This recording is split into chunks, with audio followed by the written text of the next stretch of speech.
Hello everyone, this is Serious Trivia, and today the patch for Total Warhammer 3 is officially out. This is patch 1.2, and as usual we're going to do a quick rundown, quotation marks around quick because this is a really long patch note, but we'll try to fly through it. Some of the details will have separate videos like Regiment of Renown, which we will cover in a separate video tomorrow where we'll look at the stats comparisons. So that is obviously one of the first big things that comes with this patch. We're going to get elite troops for every single one of the major factions for both campaign and custom battles, which includes multiplayer. These are basically sort of recolored units that has special attributes, bonus stats that can be recruited through special recruitment. So you can get them instantly into your armies as long as they are of high rank, I believe. It's locked by rank of the commanding lord. And aside from that, there's also other changes. These are just quick hit points for this patch note. Mounts will be automatically unlocked for all mounted characters. No longer require skill points. You don't have to sort of reject the first mount because you don't want to waste a point because you want the better mount on the higher tier one. Now you just get them for free. This is a nice change. Auto-resolve is changed for campaign, where it no longer uses campaign difficulty for auto-resolve calculations. It's now going to use the battle difficulty.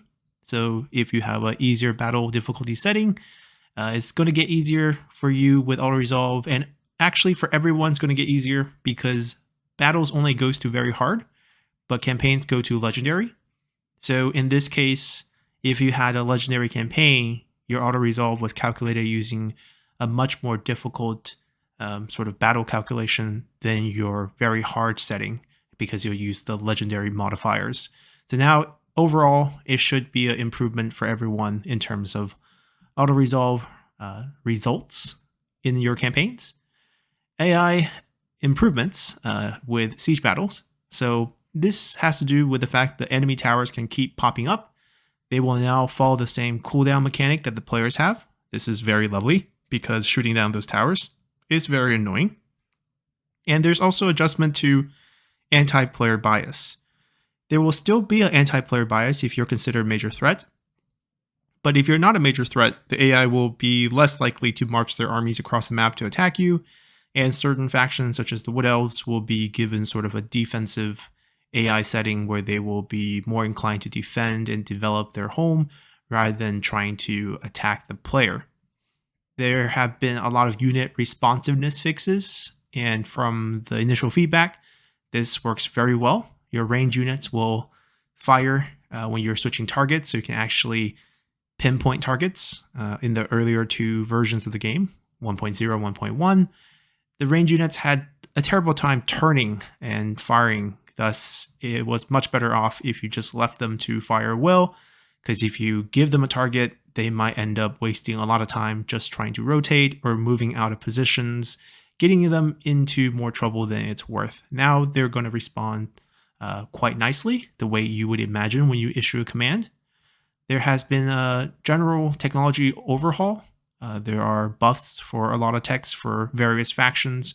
We'll quickly scan through some of this. And there is also a long list of other fixes, which we will see. Now, if you're playing with mods, your mods will need to update themselves onto the new patch to be able to work. And if you have any problems, definitely verify your file. And aside from that, we can expect one more patch. That's the 1 version patch. There's a 1.3 coming up where they will continue to fix a lot of the stuff that's been addressed since launch. And then after that, we're going to get our meaty 2.0, which should include Immortal Empires and our first DLC. So, some instructions for various platforms the game is on. We don't need to check that out. And officially, here's the patch notes. First things first, we have the Regiment of Renown. There are 8 of these units for the 8 major factions in the game. And they are the Dune Dragon, Celestial Dragon Guard, Grand Cathay. So this is a elite version of the Celestial Dragon Guard with a recoloring of the skin of the unit, essentially. They will have better stats across the line. Usually, we're talking about a 10-point boost to melee attack and melee defense, as well as a boost to leadership. And aside from that, they come with other passive attributes. I believe, off the top of my head, the Dune Dragons get magic resistance, I think 20% for themselves, and they also have the encourage attribute for nearby units boosting their leadership, as well as, I believe, a immune to psychology on themselves. It's not a huge improvement. I think of all the regiments of renown, this is probably the weakest one, mainly because Grand Cathay really don't need more leadership. They are very good at it already with their harmony mechanic. So the encourage is sort of a cherry on top. It's always nice to be able to pop out a elite infantry in one of your armies with instant recruitment. So that part of it is nice, but there's not a lot of cool gimmick with this unit compared to the others. Then for Khorne, we have the Hellforge Host. So this is a exalted Bloodletter of Khorne. That's the standard unit. This is sort of the new and improved Regiment of Renown unit. By the way, you can only get one copy of each of these units if you're not familiar with the mechanic. So this is sort of a special unit you can have, a variant version of the base unit. And they're quite different, actually. They have a different passive compared to the regular Exalted Bloodletters, which requires about 80 kills before they get their bonus, which I think is the 20% boost to damage. They only require, I think, half of that. I think it's only 40. Of course, we'll look into all the stat cards in detail in a separate video tomorrow, but off the top of my head, I think they have a different bonus where it only requires half the kills to activate their bonus damage, 20%, and they also get a 5-point bonus melee attack on top of that. As with most Khorne units, the more you kill, the stronger your unit becomes. They probably have a couple other attributes in terms of passive, and they come with heavier armor. And of course, like I said, all these units come with about a 10-point boost to melee attack and melee defense compared to the base unit, and a bit more leadership, usually around 10 points as well, which is actually kind of helpful with demon units since you don't want them to ever have low leadership where they will basically become unstable and burn away. Then for Kislev, we have the Dazhearth Blade, Zargard. So this obviously is one of the bonuses you get through your faction mechanic, and I think they just come with that passive. I don't recall exactly what the passive does. It's one of the gods of Kislev, and they have a bonus with it in-game already. They just come with it, and I think they also have a flaming attack on their weapon, which makes them good against forces that regenerate, which are Nurgle factions that kind of surround them to their sort of northeast position. So that's helpful. Then we have the Festering Stooges. This is probably the strongest unit introduced in this pact. They are Exalted Plaguebearer of Nurgle. They are usually known to be high health units that are really hard to remove. And they really have that as their calling card, because not only do they come with regeneration, healing as a passive, they also come with fear, and their regeneration can spawn units that are dead. So usually with multiple entity units, if you lose a unit, the entire entity, and even if you have passive heal, you're only healing the injured surviving entities. Not the case with these. Once their surviving entities are all healed, they will regenerate the dead, which makes them really good. And of course, I think there's still the healing cap, but even with that, given their insanely high health, I think the passive heal is only 0.1%. But even then, to be able to regenerate, dead unit on something as tanky as the Exalted Plaguebearers, and also to generate terror, I believe, on the unit, plus the bonus stats we mentioned, all these units compared to the base version would have about 10 point more leadership, 10 point more melee attack and melee defense. Then for the Powder Guts, these are Ogre Pistol Man-Eaters for the Ogre Kingdoms. Their specialty is a little better stats, and the main difference is that they will have a faster attack rate with their pistol. Same damage on the pistol, but I think it's a 20% improvement in attack rate, thus the DPS per 10 second figure is going to be higher. They have a few extra passive traits as well. I don't really recall off the top of my head. Not a big major difference. I also think they have a fire attack on their blade added in, if I'm not mistaken. So those are the differences between the regular man-eaters and them. Then for Slaanesh, we have the Exalted Demon Letters of Slaanesh. These are also really strong additions here. These are known to be fast units. You want to flank with them. But not only that, usually they have the attribute of charmed on their melee attack, or basically their attacks. And that gives you, I think, a -8 melee attack on the base unit. They won't have that. Instead, they will have rampage. So if they hit your units will rampage. So imagine these who are fast units with perfect vigor, so they never get tired. They flank across with better stats. They hit your range units, and your range unit rampage and just basically goes into melee against them and get killed. Can't even run away. So they're really great pin down units for that effect, and this is a very interesting combination, making them also quite strong as an addition to Slaanesh's roster. Then for Tzeentch, we have the Blazing Squealers, a special version of the Exalted Pink Horrors of Tzeentch. And their cool thing is that they have a one-use active ability that gives, I think, units within 55 meters of them replenish ammo.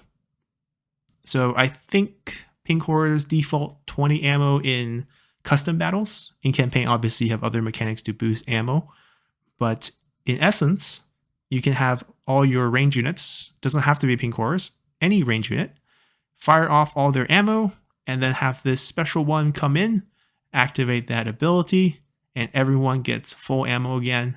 So this plays into kind of the barrier theme as well. You hit and run, you rest, you go back, and you're basically full health.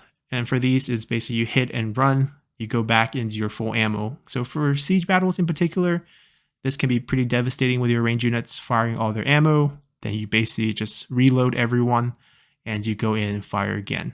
So very, very cool units. So I think Tzeentch, Slaanesh, and Nurgle probably got the best ones.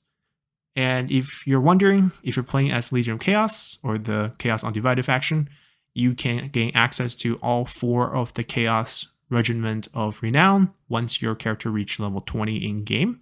So they have 4 of them for their campaign, which is lovely.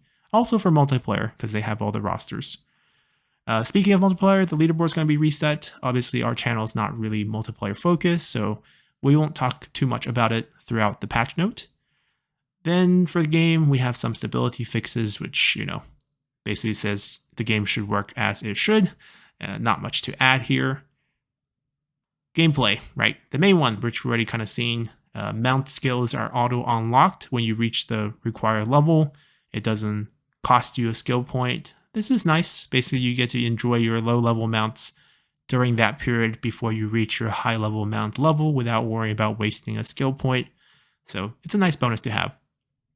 Battle auto resolve fixed. We mentioned how the difficulty was using the campaign difficulty, which has one higher tier than your battle difficulty.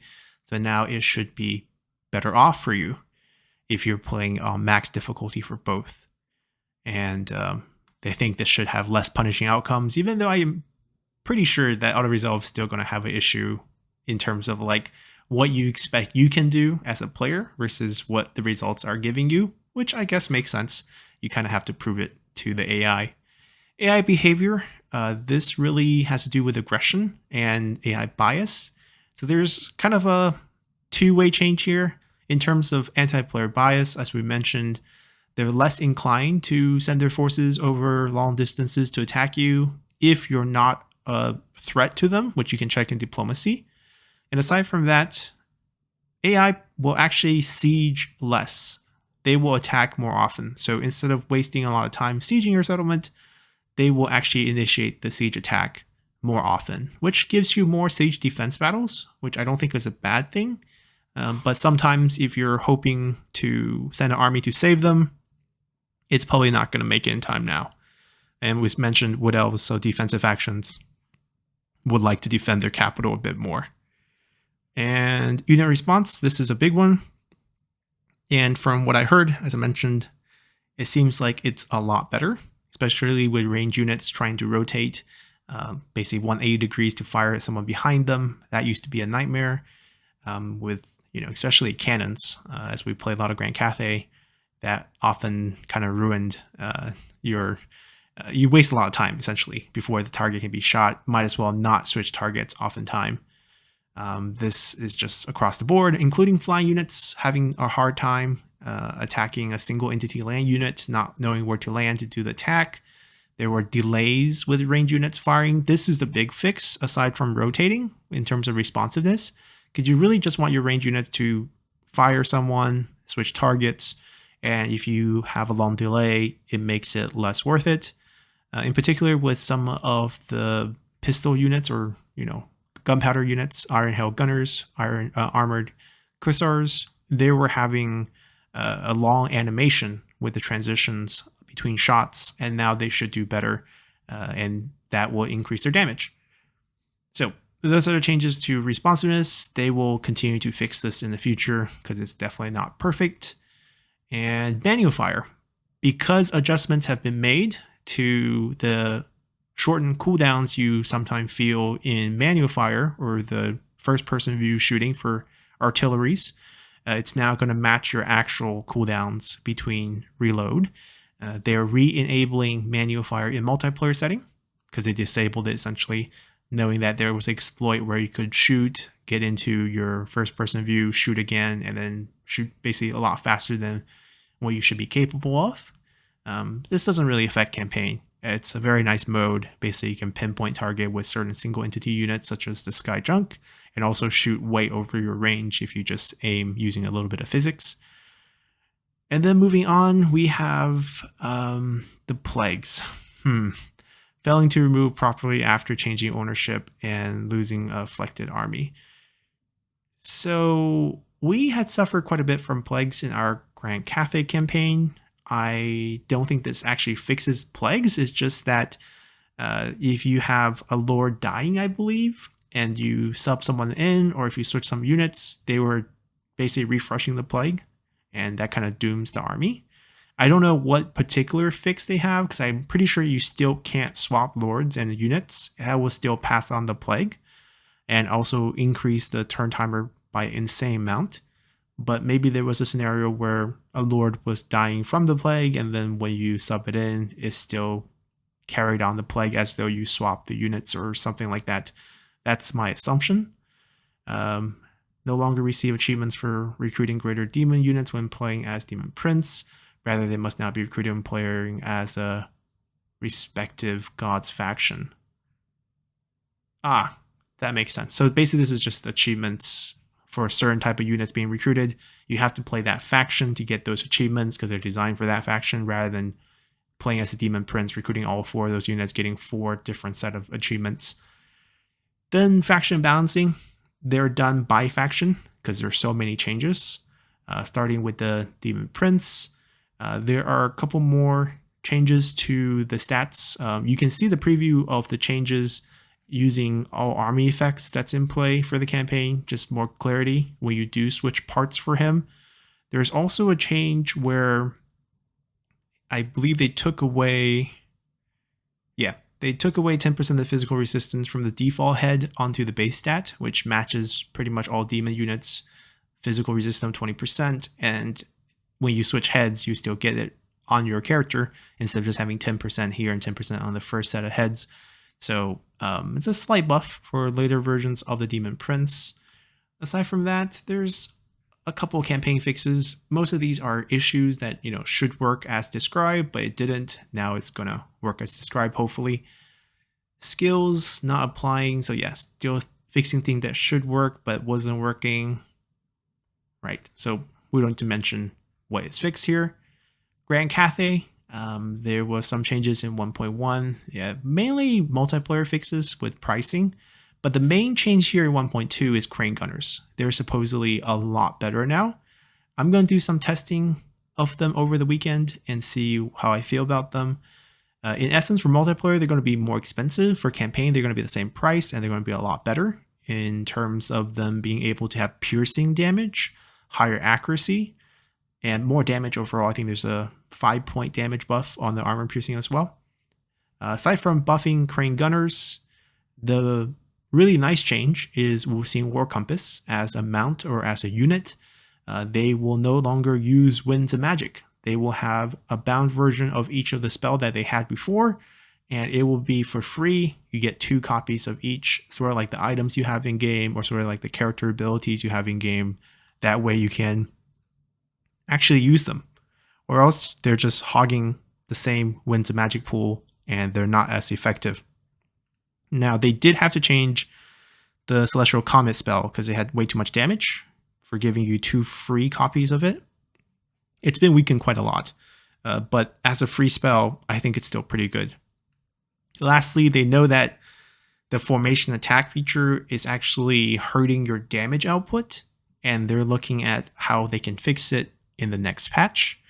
And then a couple of things, just you can't dispatch and add caravans when you don't have any settlements or land. This probably doesn't happen very often, but apparently that is a thing, because it's going to bug you out. Where does the caravan come out? It should come out of your capital, but if you don't have any land, maybe it bugs out the game. Harmony blocking your cursor, not a big deal. Great Bastion not giving the proper ammo effect when under siege.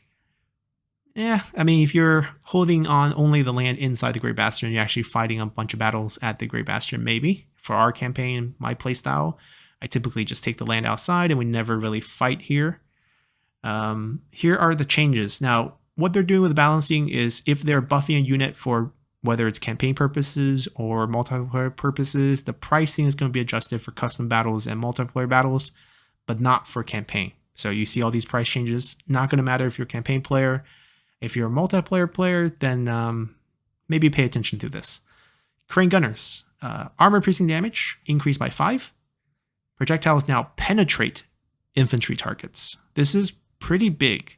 Now, infantry targets, you know, if you're fighting against a lot of factions that have, you know, large units that doesn't have, they're not considered infantry, right? They're monstrous infantry or something like that. That's not going to work. But against a crowd infantry, they're going to be pretty effective, which is nice because so far, at least in the first 2 patches, I've been using them mainly as sniper units to kill Lord, single entity targets, because they do, you know, a lot of damage that's armor piercing originally. And if you can pin them down on a single giant unit, it's easy to get those shots. Now they're going to be good against infantry as well. They're also going to get more accuracy, which is all very lovely. And it comes at the price of a 300 increase in gold for multiplayer, which doesn't bother me. We're basically getting a better unit for campaign. Fire Rain getting a slight cost decrease. Basically, the unit's underperforming. They're making it cheaper. Jade Lancers getting a 7-point increase to their charge bonus. Doesn't feel like a lot, but in campaign, you can get devastating flank on the Jade Lancers through the tech, which I think doubles their charge bonus. So it goes up from basically 96 to 110. And there's also other changes you can add onto your base charge from other parts of the tech tree and skill trees. So they could have a pretty high charge bonus, which is lovely. I still don't know if cavalry really has a place in Warhammer. They struggle quite a bit in most instances, but it's nice to see them trying to address that. Wuxing War Compass price increase because of those spell changes, which I think actually is a major one, to have free copies of a bunch of spells actually, not only on the unit itself, but also on the Astromancer mount. Makes Astromancers a little bit better in the game. Zhongming also gets the Warding Iron for free as a passive ability for multiplayer, not a big change. Also some changes to the price of abilities for Lord Magistrates, which really isn't very good. Miao Ying has a persistent fire bonus not being applied to Crane Gunners and Iron Hell Gunner units. It should be fixed now, so that's good. Didn't notice before, but apparently that was the issue. Dragon's Breath. A very powerful young spell. It's being nerfed down. Damage per second from 28 to 21. Only nerfing the base version, which is interesting. Wuxing War Compass get to use each for each ability. No longer requires Winds of Magic. But the nerf to Celestial Comet to be different than the base Celestial Comet that you can do when you pay for it. Half the damage, half the exposure damage, and the delay shortened. This is good. Easier to aim, but obviously half damage here. There are a bunch of tech fixes. Basically, it's not applying the proper bonus, but there are some changes. There are some buffs. We are shifting some of the bonus for hero recruiting rank for Astromancer from one tech to another. There's a reason for that, because this original tech is going to get something different, which we'll see later on. Dragon Scale will now provide the armor to all Jade units, in addition to the crossbow and crossbow shield unit that they currently do. It's nice, but I feel like it kind of makes the game a little weird, because this is either like this supposedly I think is an in tech, which makes sense because you have range units getting bonuses. Now you're giving it to melee units as well. So kind of breaks the harmony version a little bit. Ammo increase, slight buff, 2% here. Not a huge difference. It also affects more unit, which is nice. It used to be just a peasant archer unit boost. Now you have better units, all the archer units basically, and crossbow units, getting this 10% boost. That's very good. 5% range bonus on the improved wrenches. So not only was it not being applied on Jade Warrior crossbowmen, we are now getting additional 5% range boost affecting the Celestial Dragons, in addition to the Jade crossbowmen. So basically more units are getting these bonuses on these tech. It's a buff across the board, I think. Polearms also going to get 1 additional point of melee attack. So instead of these awkward 4 points, we're going to have 5. Once again, not a huge difference, but like if you look at it, it's like a 25% boost to the bonus. Yeah, maybe you can see it that way, but it's really just a 1 point change to melee attack. More units getting the boost, however, is quite good. So instead of just Jade units getting it, now Celestial Dragon Guard will get it. The fire rain discount for the powder mixing techs is going to increase by 15%. This is nice. Young Reflection, the upkeep of young armies. Basically, discount doubles to -6%. That's actually pretty big. And then for in healing, you're getting the double of the replenishment rate as well. So these two are really nice changes. And we have new bonus added for existing tech. As we mentioned earlier, this one's losing its +4 rank, but instead of getting +8% Alchemist success chance, the original +4 Astromancer is being shifted over here. And then hero success chance 8% for Astromancers on the Astromatic Choir. Then we have 15% more armor for Peasant Spearman units. This used to only provide bonuses, I believe, for the Jade units. This makes Peasant Spearman to be really good, continue to be really good. Then Crane Sight, 10% range for Crane Gunner units. Lovely. I think it used to be a damage boost, especially with them getting buffs. This is nice. Defensive formation, we now have melee defense points for all the melee units. Dragon Emperor's Blessing, we're getting a +2 rank on Lords and Heroes. Recruit rank +2. These are new, so essentially this is for units. This is for Lord and Heroes. This part is actually pretty nice because I think right now the highest we can get is like level 6. This pushes them to level 8 when you recruit. And that makes a difference. I think starting out with a few more skill points late game definitely makes a difference. We're also getting Winds of Magic Power Reserve +3 per turn. That's underrated as well. Income from High Port Settlement +50%. Because this, I believe, is the one that just give port income, right? I can't remember off the top of my head. I think this is their compensation for having a useless tech. They don't want to remove it because they know in the future they're going to expand the map and we're going to get ports in Grand Cathay. But right now they're not doing anything. So instead, Haimu Port as a settlement will get 50% income boost, which is nice if you're playing as Zhaoming. If you're playing as, Miao Ying, you're never going to get Haimu Port because your brother's not going to let go of it. +2 rank for Peasant Spearman unit. That actually might max them out if you have the proper buildings. I think I can get 1 gold chevron on the local recruitment of these units. So I think with +2, we're getting the rank 9 on recruitment, which is nice. 10% upkeep for in armies. That's really good. They are not going to have the young army discount. They're going to have something better, +3 replenishment. Very, very nice. More income boost. That's really good. They're balancing things, right? So it's like one's going to get 6% upkeep and 6% replenishment. And then the opposite is true over here on the new editions, where you're going to have casualty replenishment for young armies. And then you're going to have discount upkeep for in armies, even though it feels like in armies getting the best of both world, right? You're getting the 6% replenishment versus the 5%. You're getting the 10% discount versus the 6%. So that's interesting. +3 rank for cavalry units. Not sure that's going to help them, but nice to see. We're getting increased armor piercing damage for Celestial Dragon crossbowmen.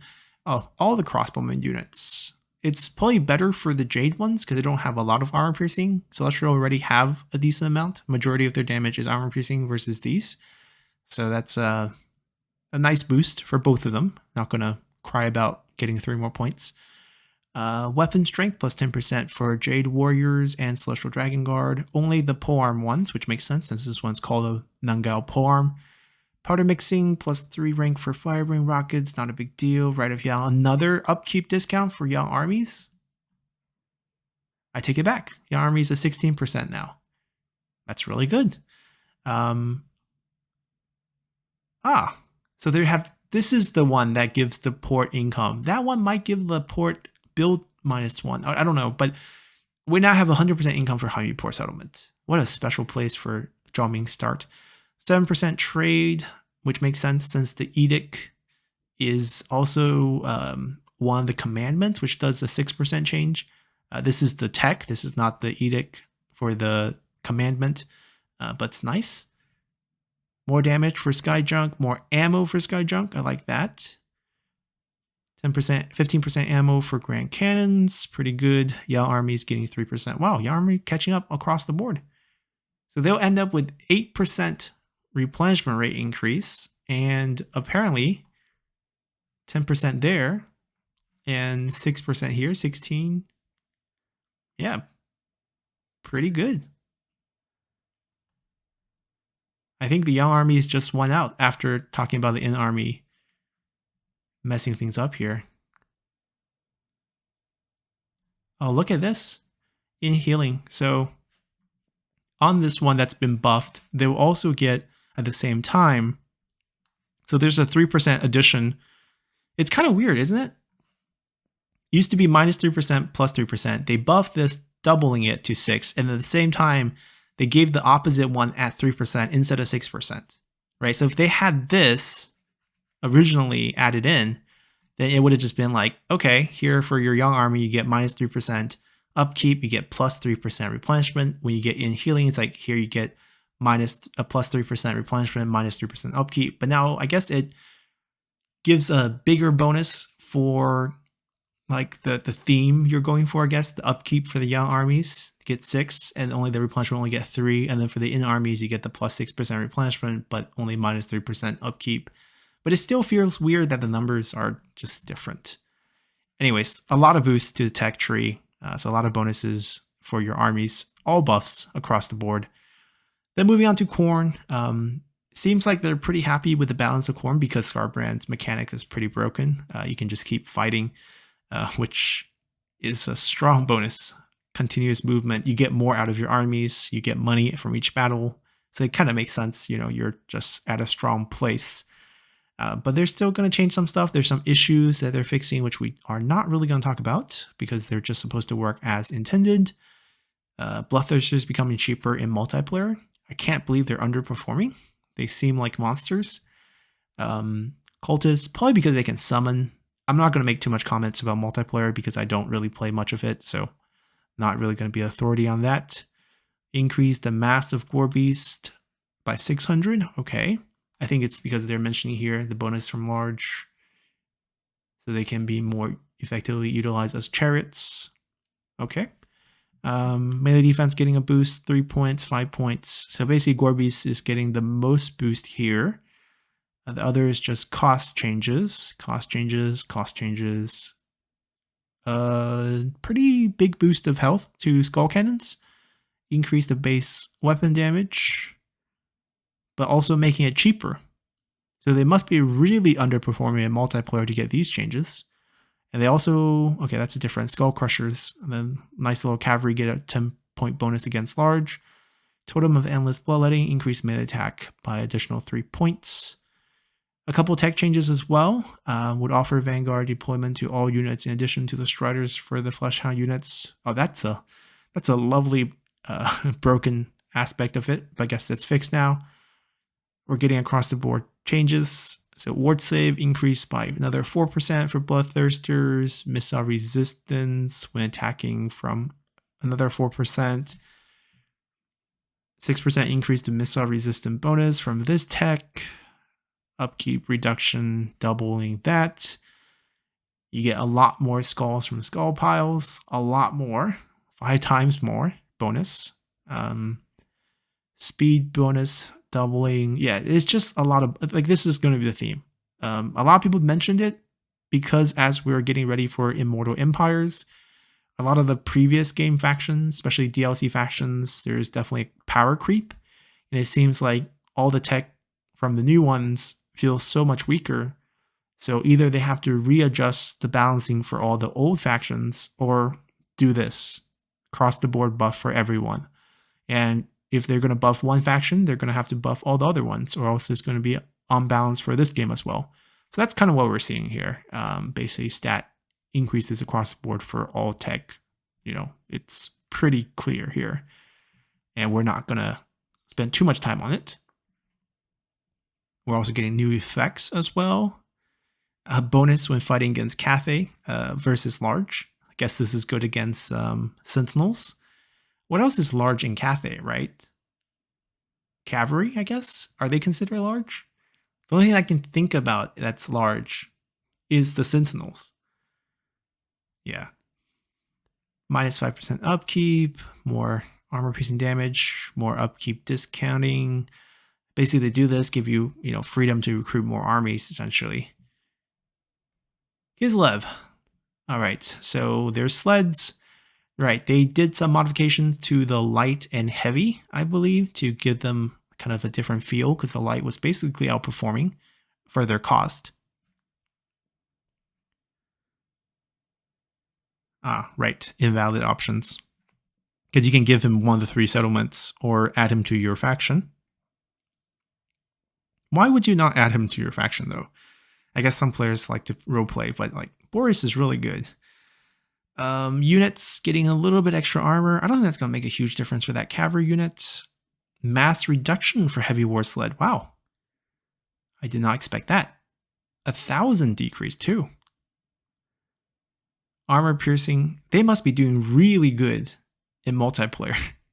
I mean, they're really strong. War sleds are really strong. That is true. So war sleds getting a nerf. Okay. Ice guards getting cheaper. The light one's also getting the same nerf. Right, same exact value changes, 1,022, or yeah, I mean, these are the exact same value changes. So both war sleds are getting nerfed. I guess they're still outperforming. Okay, Tsar Guards getting additional melee defense. Warbear Riders getting an armor boost, very small one. But I guess to a nice even number, I guess. Increased melee defense by 2 points. Very small adjustments here. I wonder how, you come up with like, we just need 2% more evasion here on these units. Patriarch abilities is getting increased, which is good. They have a bunch of... oh, I remember now. Dawes is the vigor change.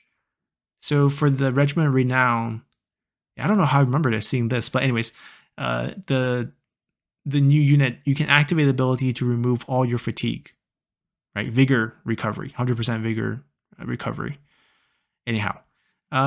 Spells, cheaper, good, increased damage. That's a good boost across the board as well. So all the spells are getting buffed. I think the only thing we're seeing that's nerfed so far in the entire patch note are the war sleds. They must be having a great time. And also Patriarch abilities, which I understand. The healing Patriarch is a really annoying thing to deal with in multiplayer. So some wrong reference, no big deal. Increase reload speed by 5%. I don't even think that's going to be a huge deal. I think the responsiveness is probably like a huge deal. This is just like the cherry on top. It's going to affect more units. Growth increase. Not really. I mean, it gets you ramped up quicker, but late game growth is just useless. Small increase to replenishment. I guess it was small before, so it's not, it's 50% increase to the rate. Plus 10 armor for all melee cavalry units. Okay, increase physical resistance by another 5%. Construction cost, resource producing building, another 5% discount. Yeah, so far I'm still seeing all buffs. Now immune to psychology, yep. Increase armor piercing damage by, yep. So basically all buffs still. Some new added bonus, more damage, more replenishment. Ooh, is this? So instead of just growth, we're getting a little bit of replenishment on that one. That's nice.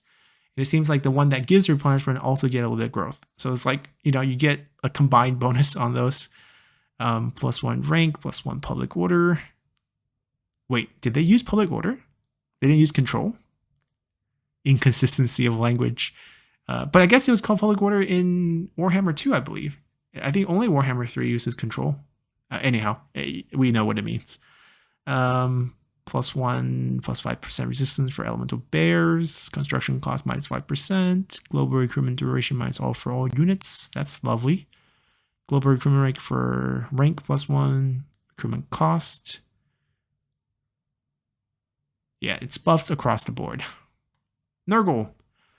So I think they're doing quite well from what I heard in multiplayer, which is why I might think they might not see much change, right? They're getting some nerfs, right? Increased cost. I guess only for the cultists. Probably for the summon as well. The units that's underperforming seems to be Plague Toad and Plague Ridden. Maybe just because everyone's using Exalted Plague Bearers.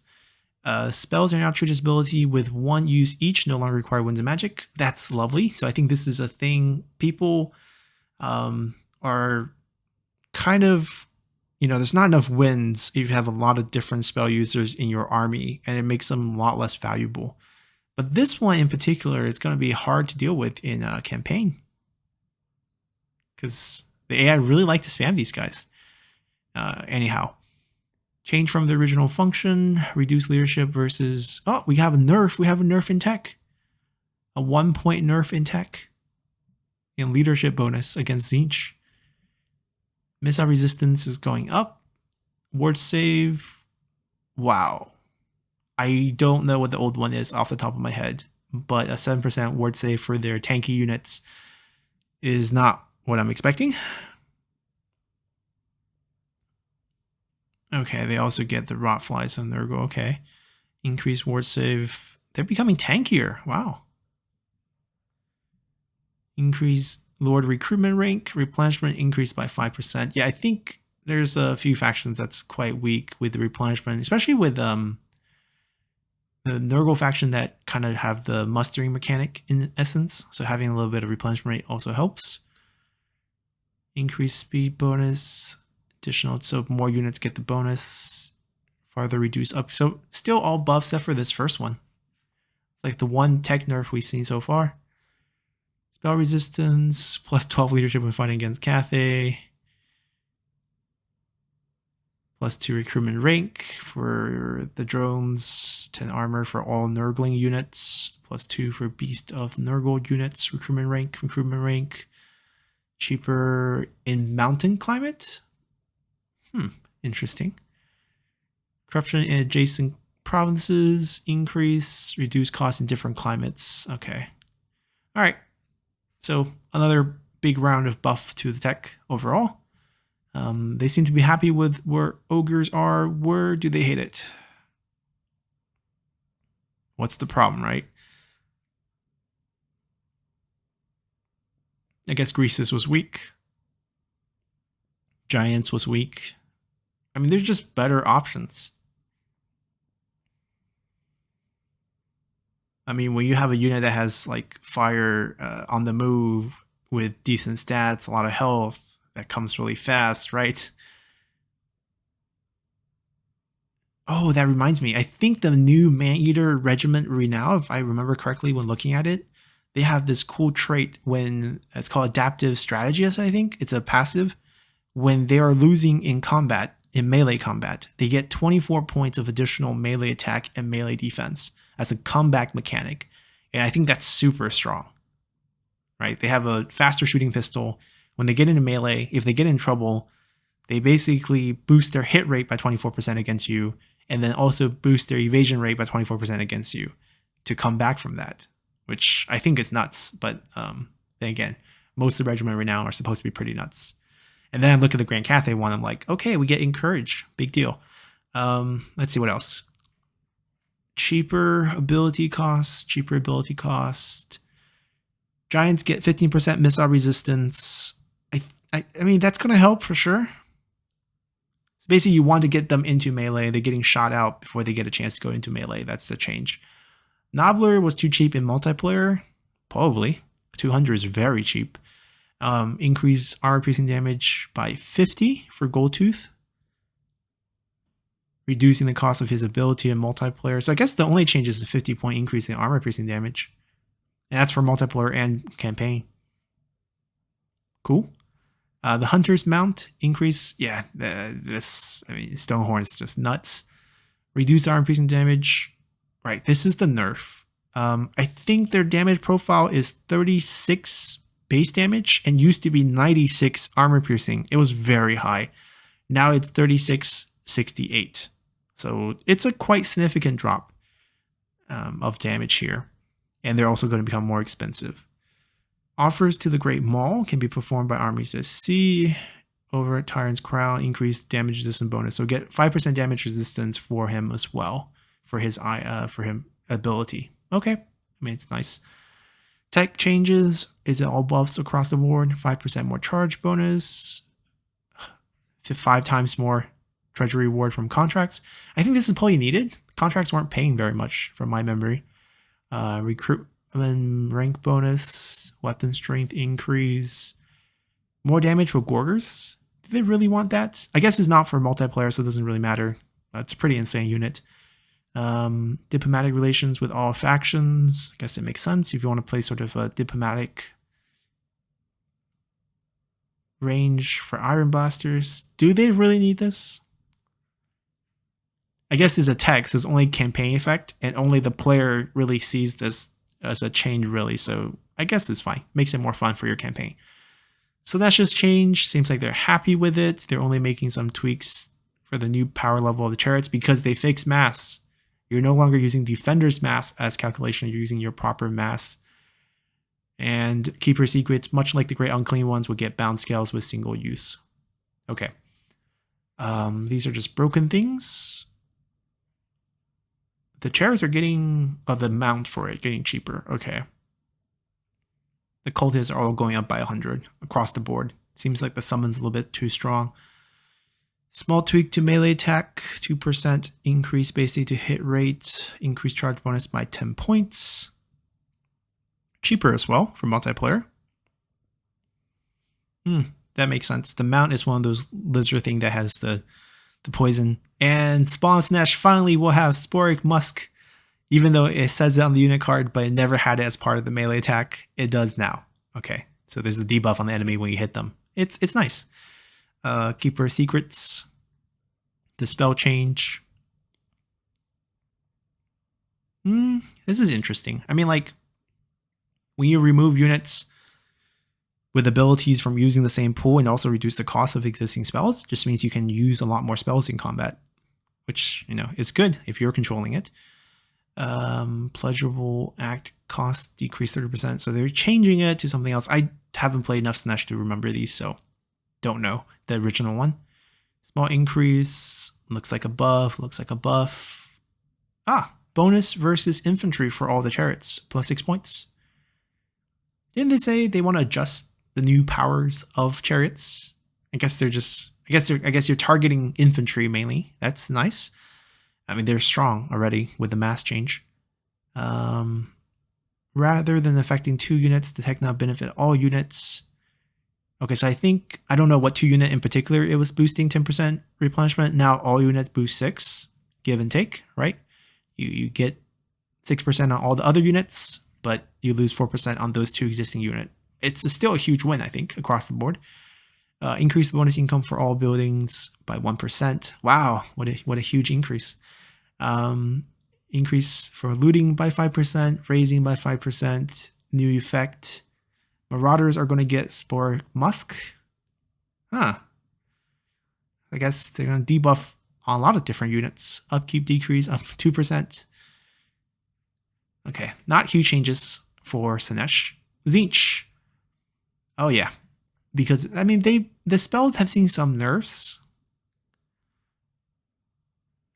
And the Lord of Change are going to get the bound spell treatment, which I think depends on how many of them you spam.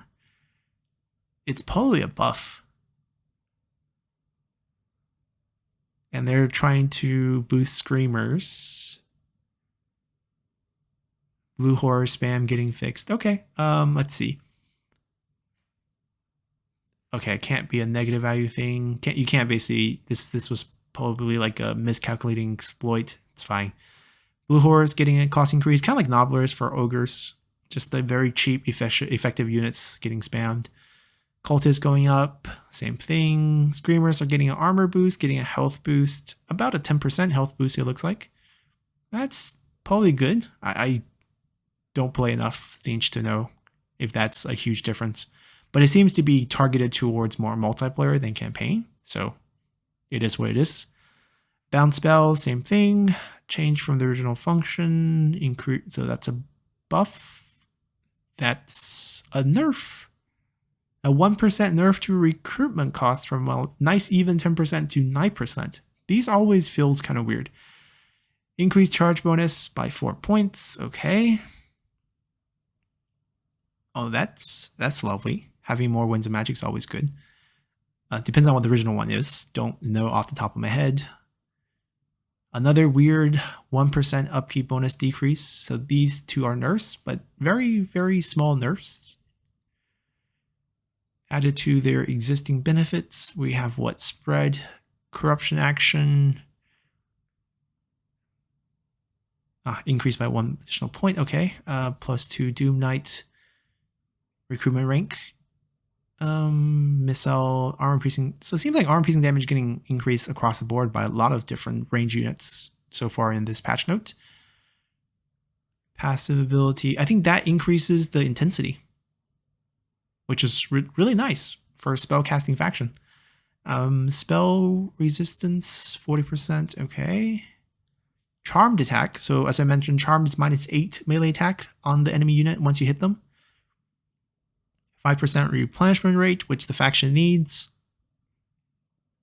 +3 recruitment rank. Okay. +9% missile strength. Do flamers really need more damage? Anyhow, that's all the faction changes. Now we have some general changes. There's a couple changes with Confederation not working out properly because, like, if you Confederate faction who's still in the Chaos Realms, they now get properly kicked out because they can't get the soul anyways. There is the thing where if you Confederate faction, their legendary lord that you incorporate into your faction will no longer have immortality because it's not on their skill tree, but they technically should have it because they're a legendary lord. They will now have it, but only for new campaigns. There's early game missions acting basically wrong timing for the mission, such as small fixes there. Multiplayer, I think this is like desync with teams. I guess if they had pre-assigned teams, there's something going on that was messing it up. Skill previews would also include enemy effects. Oh, that's interesting. Removing a placeholder tooltip. Okay, nothing big. They should really fix the building, available tooltip. It's not covering all the buildings. That's still a thing. I think that's still in the game. Unfortunate. You can't hate your own race, even if you perform actions on settlements of your own race. Devotions will not always update after exiting pre-battle screen. Banners, these are not big deals. Settlement will lose their wall if occupy Ogre Kingdom or Norska, resulting in minor summon instead of walled siege battles. This might be a carryover from like a previous setup. Erengrad port, I guess it had issue transferring. Anyhow, Skaven Ruin wall icon no longer visible for Skaven control ruins in settlement panel. Yeah, this was giving it away. It doesn't matter. I mean, you're going to bump into it. I think Skaven settlements are pretty obvious most of the time. You can check how many settlements they have in diplomacy. That by itself is kind of a cheat way of knowing, like, oh, there's this many. They're in this area. These ruins are definitely actually Skaven settlements. Change view for ruins in settlement panel. Okay. Not big deal. Right. I think this was like potentially leading to some like infinite movement bug that was issue. You can't really see the path of caravan, but apparently that was issue. Right. I think certain players are getting locked out of the final Forge of Souls if they already, done one, the last one, then they can't get into it. It feels like their campaign just ended. Good thing that's fixed. Entering ambush stance in a portal will result you getting stuck beneath the teleporting army. That sounds pretty bad.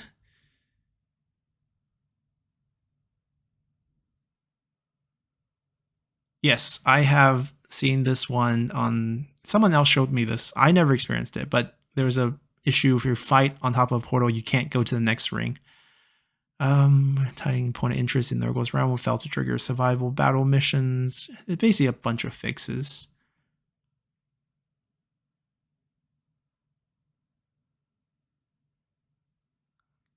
I know I've seen them switch to their legendary lord. I didn't know there was like a constant thing. Yeah, there was a movement exploit. Definitely a thing. Add a tooltip to the quest marker. Now it's okay. These are prologue changes, just some UI stuff. Protection building chain now provide rift blocking effect for AI control Warhammer 1 and Warhammer 2 races. Okay. Getting ready for Immortal Empires, I guess. Or maybe they were just not working for them. I don't know, actually. We'll see how this changes. Because doesn't this hint at, like, I think they're going to have portals in Immortal Empire just to facilitate movement on the map. I'm not sure if they're going to do the same, like, Realm of Chaos, like you go to Chaos Realm with them or something like that. Because it's definitely not going to be like a mechanic in that. We'll see. We'll find out soon enough. Undercover boss. Yeah, there was an issue where you can get free Terracotta Sentinels by applying this twice. Sending request to ally to break one alliance would have no effect. Okay. Close Chaos Rift. I guess the mission didn't consider the hero closing as one. No big deal. This is the big one. AIs will no longer ignore the cooldowns of deployables when defending, so no more spamming towers. Settlements, when you upgrade, the towers will get stronger instead of weaker at the final tier. Unbreakable unit will no longer rout when all victory points are captured. Right.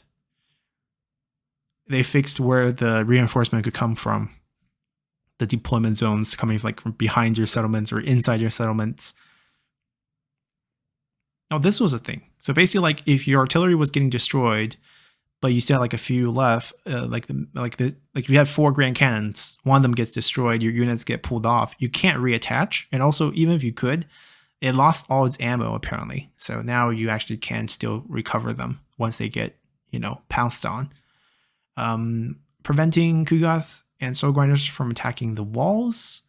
There's also a thing when you overcrowd the gates and you can't attack the gates, but that's probably not addressed yet. Just don't overcrowd, I guess. Domination mode got some small tweaks. They increased the supplies. I think it was like 16, now to 20. Now they're going back to 15. There's a combat mechanic as well. There were just a lot of supplies, which I think a lot of players liked. But I think internally they tested this. They want to make it less than what it is right now. So now it's 15. There's also an increased penalty of the health if you teleport to redraw back of a unit. So basically healing units that you have by calling them back and then resummoning them. They're fixing some of the snow glow. I think they will do more of this as time goes on, definitely to improve performance issues for different systems. And then you can't replace, this is a multiplayer campaign fix. And that's it. That's the patch note. Pretty long, but a lot of buffs for tech. I think they're just slowly gearing the game ready for Immortal Empires as they tweak things, and we'll see that continue in patch 1.3. As we get feedback for this current one, as well as continuous feedback for whatever else is not addressed yet. The responsiveness change is really good. I think most players are going to feel better. Every faction gets stronger means the player is going to take the most advantage of that. So you're just going to feel stronger and feel better. I think some of the balancing stuff, it's more, for multiplayer, if we're going to make a unit stronger, we'll just make the cost more. If a unit doesn't feel so good, we'll just, reduce the cost a little, see if that works. And that's that. So hope you guys enjoyed this one, and we'll see you all next time. Bye!